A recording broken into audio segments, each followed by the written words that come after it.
from 6 to 8 on the Comcast channel, and at Comcast Network, I should say. And the Eagles pregame show. And the Eagles pregame show right here on 97.3 ESPN. I heard Barrett doing the pregame here on 97.3 ESPN as part of the new Eagles pregame stuff on the Eagles Radio Network. And he's going to join us every Monday, of course, with Barrett's Breakdown. I saw Barrett was missing from the television yesterday. That's why he was missing from the radio, but he was kind enough to pinch hit here today. And what's going on, man? How's it going today, man? Everything's good, my man. And by the way, I heard you doing the pregame on our air the last couple games for the Eagles. So congrats on your move over to the Eagles Radio Network there. And I'm going to get your thoughts on, number one, this Tulloch move. Is this something that, was desperately needed? Do you see him stepping right in and taking someone's position? Because they're doing their best, Barrett, to try to make it seem like he wasn't signed for any reason other than just to give us some depth and compete. Absolutely not. You want playmakers, and he's the guy to come in and run the defense the way it's supposed to be run. Yes, Jordan Hicks is a playmaker. He makes things happen. But how about, just talking to Seth Joyner yesterday. In fact, that's what I was with Seth actually, doing a couple things. And, he brought something to my attention that really, made things a little curious, with the fact that we can't keep Michael Kendricks on the field, number one. And if they were to move him in at the Mike position and then move the playmaker, Jordan Hicks, at the will linebacker, and the will linebacker is the guy in this defense that does most of the blitzing. He has most of the quick reads as far as understanding how to play this defense. He's the one that's going to be specifically covering backs and tight ends out of the backfield. He's the guy that's going to blitz a lot. He's the guy that's going to have to make instant reaction behind the line of scrimmage. So why not put a playmaker there in Jordan Hicks? It made a lot of sense to me. It might be what they're trying to do. They're trying to solidify this linebacking core, and why not put a guy in there that knows the system, has played with sports for a number of years, both in Tennessee and in Detroit. And I think he just makes a perfect fit. And as for him coming in and taking a position, if he is ready to come in and take a position, then albeit let him make it happen. I think the best player is going to play, and at this point, and realizing that Jordan doesn't know the defense as well as he does, he might be the best pick. He might be the logical pick for them to go in and start the season. Hey, does this signify, Barrett, to you that Schwartz thinks that they're defensively good enough to compete, like they're close enough that their defense can make them a winning team? Oh, absolutely. I mean, that's exactly what he's thinking right now. That's exactly what the head coach is thinking. He understands that this offense doesn't have enough playmakers really to compete at a high level. So he's going to need something else in there to help them out in winning this division. At this point, the only offensive player that you would call a dynamic player, a playmaker, is Sproles, really. You look at, they just brought in some people, but I don't see them necessarily being playmakers.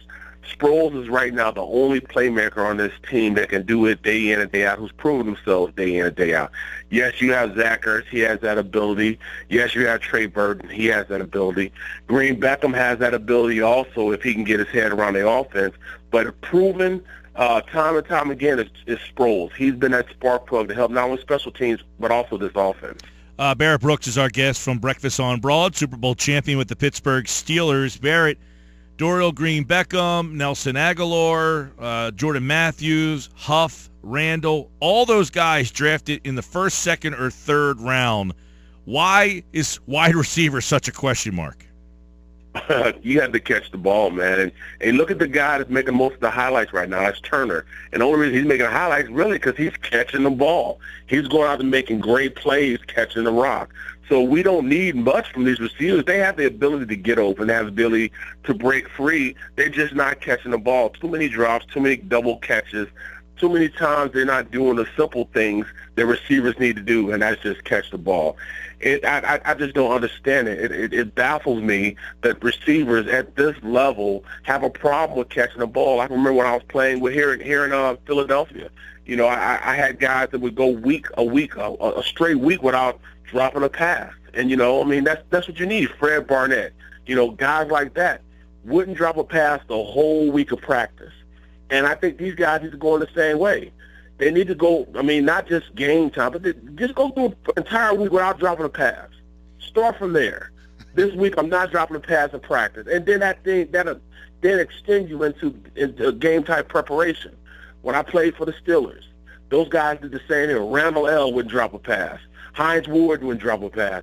All these guys, Cedric Wilson wouldn't drop a pass. I'm talking the entire practice. So it went from the entire practice, then the quarter of the season, and then it went half a season. They prepared themselves like that in practice, so we equated on the field. That's why Hines Ward was slow as pond water. But I tell you what, you put that ball anywhere in the facility of his hands, if it tipped his hands, he was going to catch it. And these receivers have to set the same mindset to do the same thing. BB, it's PT. How much of Dorial Pete, Green-Beckham? what's up, my man? How you doing? Good. What's up, man? How much of Dorial Green-Beckham have you seen so far? And in your mind, is he a lock to make the team? You're talking about good hands. Well, you know what? I mean, he has probably the better hands out of the guys they're going to put out there.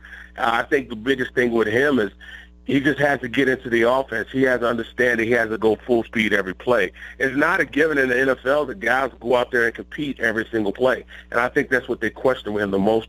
They said, all right, he didn't have the ability to pick up the playbook. No, that's not the case. He wouldn't pick up the playbook. You got to get in that we used to call it a little green book when I played here with the Eagles. That little green book will set you free. That little green book, you have to take the time to do it. And they don't have little green books these days. They have these iPads. But you have to take the time, sit down, evaluate what you have to do. Reason I played for 12 years is I knew the playbook inside and out. I knew what the guard, center, and tackle were doing. So I played all three positions on both sides.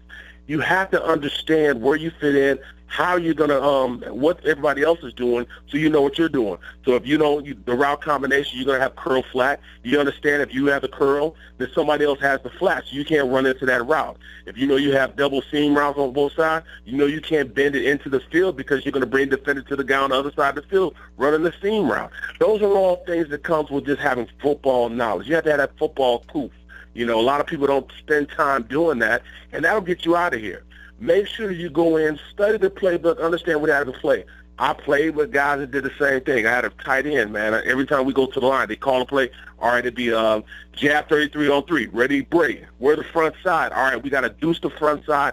That means the tight end has to block the end by himself. So he comes to the line, he asks me, hey, who do I got? Right in front of the defensive line. Like, you know, come on, bro. So I have to tell him, look, you block him man on man, drive block him, and you're the front side. I have to say that every single play. And that's how we, you know, he got and made the team, you know. You'd have to tell him what he had to do. I mean, he was good enough that he could master that. You know, he probably, you know, dogged the defensive end out. He was that big of a guy. He could play. But sometimes you have to have guys like that. You have to tell them when you're going up to the line, hey, man, you got the 9 route or you have the go route. Or maybe you got the comeback. You might have to tell this guy that. But once you give him the proper play, I believe he can go out there and make some things happen. Now, one of the things you said there, Barrett Brooks, was about don't take plays off. You know, don't slack. Ruben Randall has been accused of that before. Does Ruben Randall make this team? Well, you know what? It's not just that he was accused of it. You saw it played in plain sight the first game. You know, it goes out, you know, he was a backside of the route combination. Instead of him running full speed on the 9 route, the go route, he ran it, you know, half speed. And then when, you know, turn around and the quarterback looks over, he's thinking that he has a go route, and he's not there. He's running half speed, so he throws it up. It could have gotten an interception. It's a good deal that, you know, the quarterback had a strong enough arm to throw it out of bounds. But those are the type of things, you know, that you just can't do. You have to run full speed, whether you're on front side, back side, whether you're the primary receiver, secondary receiver, or the third receiver. You have to make sure that you're out there going, excuse the term, but balls out every play.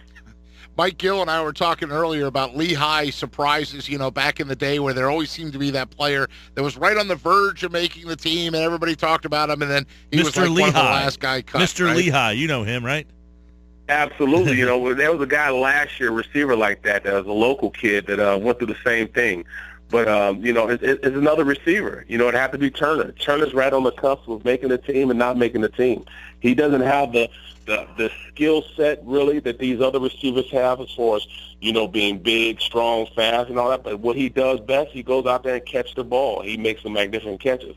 Any other receiving core, if you put this receiving core, you put him in a receiving core up in Green Bay. You put him up there with the Giants. You know, he'd be an average player that wouldn't stick out. But because he's shown the ability to catch the ball, and I'm pissed off that I'm thinking this guy's going to make team just because he catches it.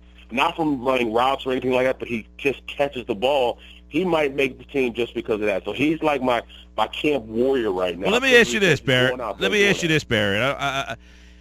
If he makes the team, let's say Turner makes the team, okay? Is he legitimately getting on the field and making an impact? Is he legitimately playing ahead of Aguilar, Beckham, anybody? I mean, is he just a feel-good story that you say, you know what, this guy caught the ball, but once he's on the roster, is he on game day dressing, helping this team out?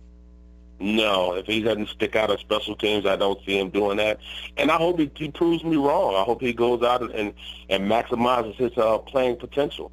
But I don't see him doing that. I don't know if he could get open against real quality NFL players. He's been playing against second and third team guys. You get a guy out there like Cromartie, DRC, or somebody like that, he's not getting open.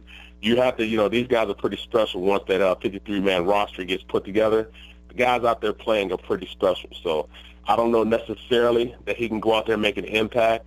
But, at this point, I can't see him going out there and playing consistently in an offense, But like I said, man, I hope he proves me wrong. All of us do, I think. I proved a lot of people wrong, yeah. Yeah. I proved a lot of people wrong when I was playing, so, he could do that. Well, Barrett, but at this point, no. Let's get Barrett Brooks from Breakfast on Broad weekday mornings. You also hear him weekday morning 6 to 8 on the Comcast Network. You also hear him for the Eagles pregame show here on 97.3 ESPN for the Eagles coming up against the Colts on Saturday. Coverage starts at 6. You'll hear Barrett there. Now, Barrett, let me ask you, offensive line. You said you surprised a lot of people there. Can this line surprise people?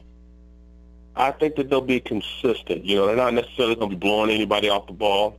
I think Barber's going to go over there and do an okay job at the right tackle position. They're going to ask him to be all-world. They're going to make sure they keep a tight end his side just to protect him a little bit on pass plays. On run plays, they try to make him the backside, just so, they don't put him in a position where he's not going to be successful. I mean, I think that's what you have to do. You have to hide him a little bit. But, it's going to be tough, man, because you got a rookie, Sam Malo also starting at the left guard position. It's just so just the fact that you have him with Jason Peters on one side of him and Kelsey on the other side of him, so he'll do okay. He's getting better and better as he learns more and more in the offense. At this point, I don't see him, being an all-star, but he has the potential right now to be a solid starter in this league. He's big, he's strong, he's pretty quick. He's getting the offense down. That little, hiatus he had to have because they were on a trimester system. He had to graduate first, kind of messed him up a little bit. But as he's learning, he's having the ability to play a little better. And at this point, it looks like his feet are in quicksand. That's because he doesn't know the offense. You don't get better and play faster until you know what you're doing. Until you know what you're doing, you're going to seem a little slower. But I tell you what, once it clicks on and he understands the offense, he'll be just as good as anybody else in the offensive line. All right, Barrett Brooks, again, Saturday, 6 o'clock, coverage starts, the Eagles Radio Network, 97.3 ESPN, and all week long on Breakfast on Broad, and, of course, Barrett's breakdown on Mondays here on the Sports Bash. BB, always a pleasure, pal. Hey, I appreciate it, Pete. Mike, you guys are great. Appreciate you guys having me on.